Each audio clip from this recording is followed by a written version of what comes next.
Hello students, welcome back to the Commerce channel. We are going to study the second segment of Lesson 3 Marketing in this video. Topics lined up for today would be Marketing Mix, Place and Promotion, and finally Market Segmentation. Let's do a small recap of what you have learned already under this lesson up to now in our previous segment of this lesson.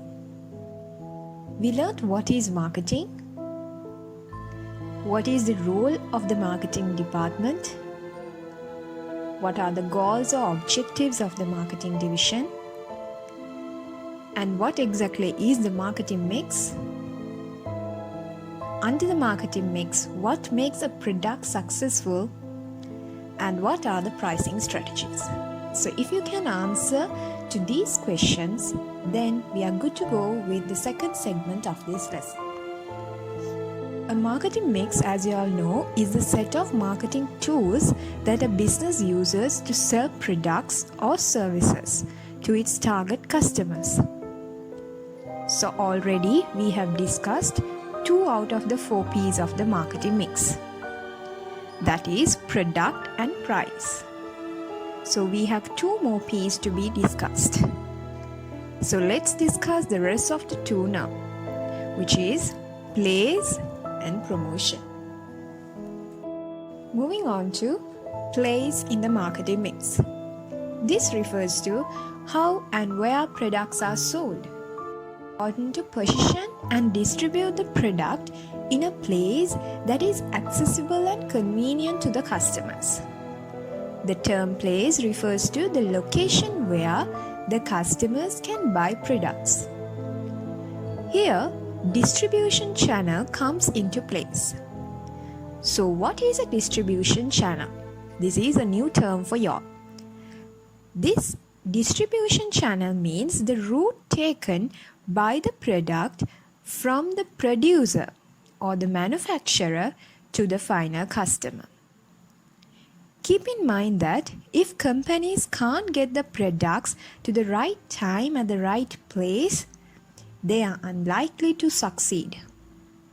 Also, if the products are not available in convenient locations, customers may not have time to search them.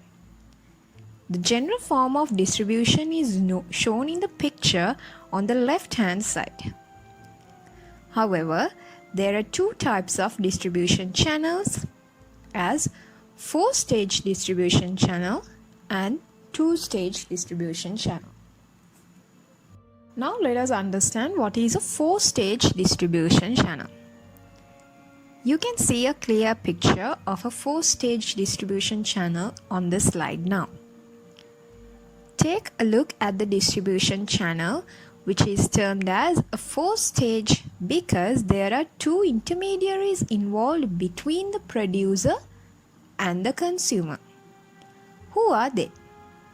From the place the product is being produced, for example, if we take a factory or manufacturing premises, the wholesaler comes into place.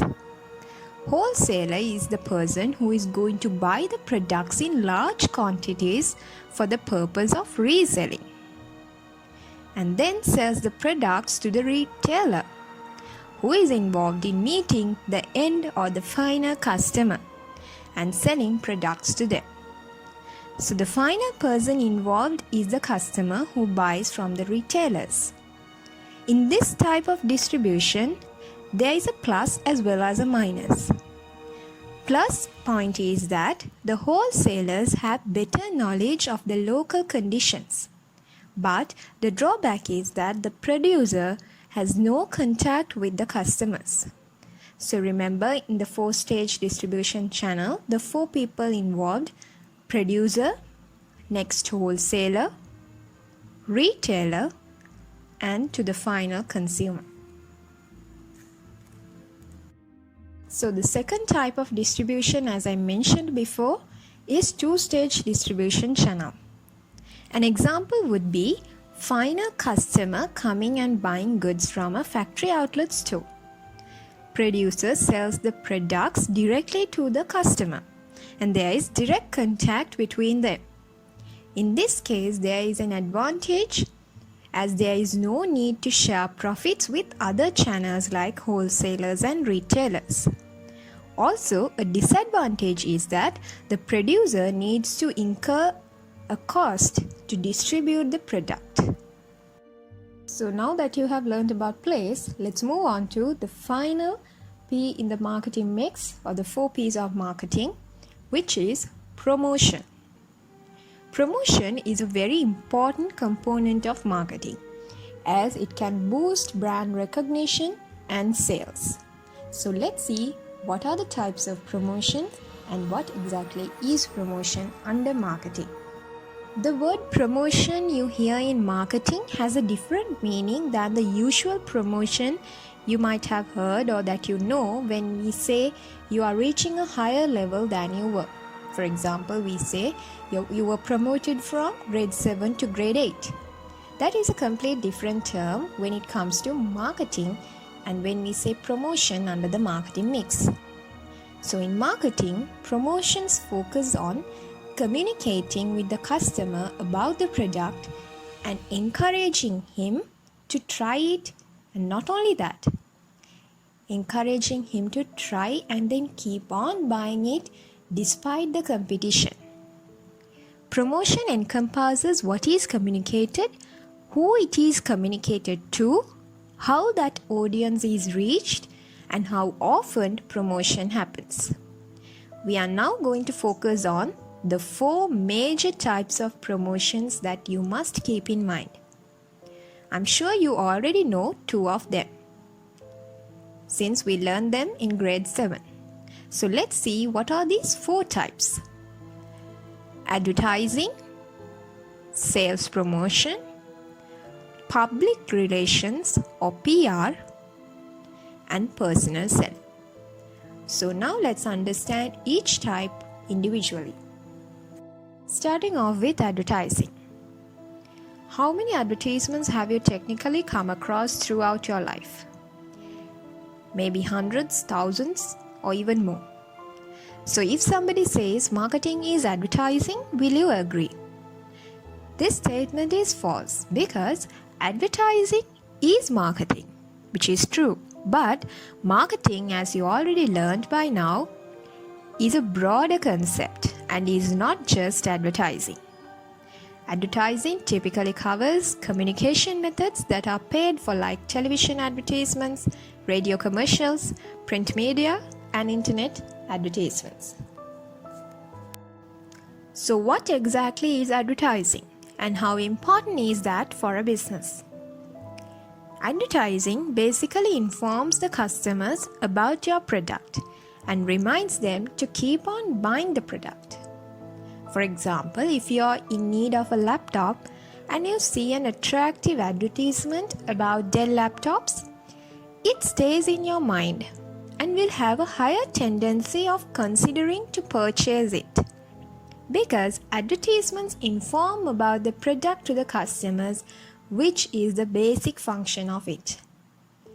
The business pays for messages about their product or services in mass media such as the internet, television, radio, social media, newspapers, etc. There is also billboard and word of mouth advertising. An advantage of this method is that it can reach a global audience very easily. By now, even if you have not traveled to different countries, you're very familiar with various global brands because of advertising. But there is a drawback of this type as well, which is very expensive. So here are some interesting adverts for you to look at, posted on different media for different products or services.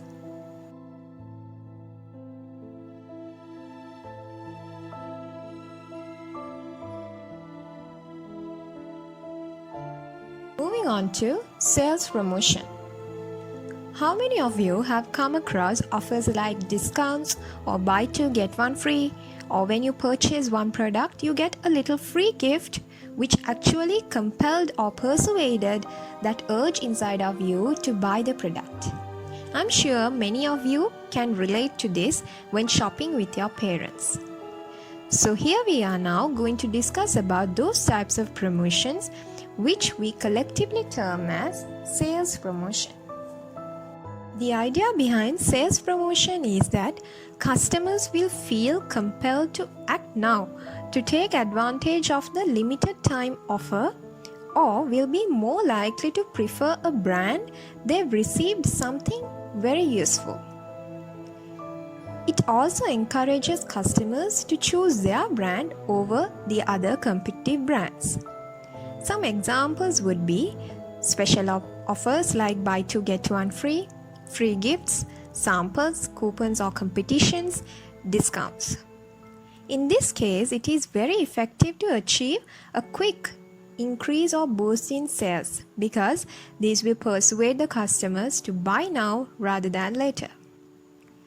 But there is a disadvantage, which is that the customers may come to expect further promotions though it was a limited time offer. Here are some interesting images for you to understand sales promotion examples better if you have not witnessed them. Now we are going to focus on public relations, which you have not heard or done before in previous grade. Public relations include ongoing activities to ensure the overall company has a strong public image. So how do companies achieve this? Let's find out. Public relations, or in short PR activities, include helping the public to understand the company and its products. Often, public relations are conducted through the media, that is newspapers, televisions, magazines, etc. As noted above, public relations is often considered as one of the primary activities included in promotions and is a promotional technique used to gain media coverage. Usually focus on building a positive image about the brand in the customer's mind. It shows that the company cares for the society and its customers. For example, you may have seen sponsorship of events, activities, newsworthy stories such as EAP Edirsinha Group doing Janasarana or Derana Manusat Derana, Little Hearts projects, etc. An advantage of PR activities is that it is a most credible form of promotion and also influences a wide audience. But there is a disadvantage since there is no guaranteed results or no direct control even when it comes to public relation programs. Moving on to the final promotion type, personal selling. Have you come across or even witnessed some individuals who are very conversant with a certain product, trying to introduce you or persuade you or your parents to purchase it using their interpersonal skills? These are salespeople, and this is a type of promotion method, and we are now going to focus on that. Personal selling is a face-to-face selling technique by which a salesperson uses his or her interpersonal skills to persuade the customer in buying a particular product. This is where businesses use people, that is the sales force, to sell the product after meeting face-to-face with the customer. The salesperson tries to highlight various features of the product to convince the customer that it will only add value. However, getting a customer to buy a product is not the motive behind personal selling all the time. Often, companies try to follow this approach with customers to make them aware of a new product. Companies want to spread awareness about the product, for which it adopts a person-to-person or one-to-one approach. This is a personal way of communicating on a one-to-one basis to encourage people to buy the products.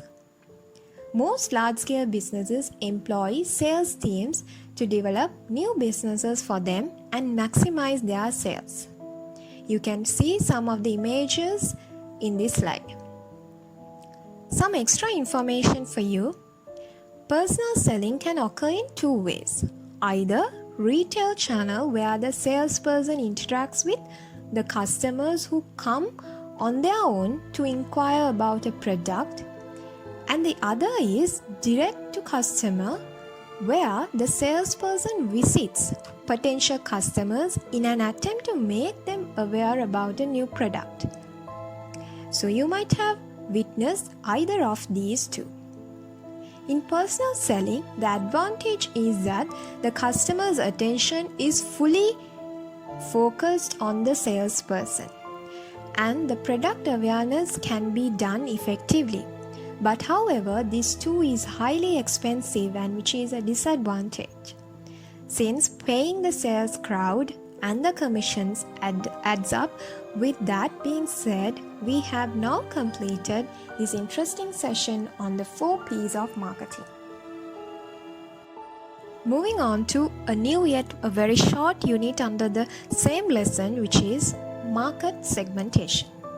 Market segmentation is a process that companies use to divide the total market for its product into small markets with customers of similar or unique needs that can be reached more effectively. It is very important to understand the terms under this, which is segment and target market. Segments are groups with similar needs, as you can see in the picture on your right. The total market has a variety of people with different needs. When we can drop them to customers of similar needs to groups, that group is called a segment. Then what is target market? This is the segment or the group the company decides to focus on and satisfy. If I'm into producing baby shampoo, my target market would be toddlers or babies. 3 important methods of segmentation as demographic, geographic, and social class segmentation. If we take the demographic segmentation, it usually divides the markets according to demographics such as age, gender, ethnicity, or religion of the population. For example, if we take a toy company which produces toys, you should understand that dolls manufactured in this company should usually target girls of very young age. But as you know, toy cars are targeted for boys of very young age. Thus, it is very important to divide the market based on demographics such as age and gender when marketing a product. Geographic segmentation. According to the location, customers may have different needs. For example, if you move to Italy now, in winter, there would be different needs as to what you wear than what you wore in the hot climate in Sri Lanka. People living in different geographical locations have different tastes in food patterns as well. So the marketeer should identify their target market based on different locations and their conditions, preferences, and their needs before introducing a product. You can see on the slide how the preferences change in food when it comes to different geographical locations or even countries. Final type is social class segmentation. This includes dividing the total market based on socio-economics, such as education, occupation, income, family background, and even attitudes of customers. If you are in the manufacturing of vehicles, you should know that low to middle income earners will be going to less expensive vehicles, whereas high income earners will be buying expensive luxury vehicles from the same company. That is according to their income patterns and how the pattern of buying products might differ. Now, when you think of a product or a service, you should be able to understand the target market of that product. So students, we have now reached to the end of the marketing lesson. Revise the lesson carefully and do the activity given in your notes. Thank you. I hope you have a pleasant day. Take care.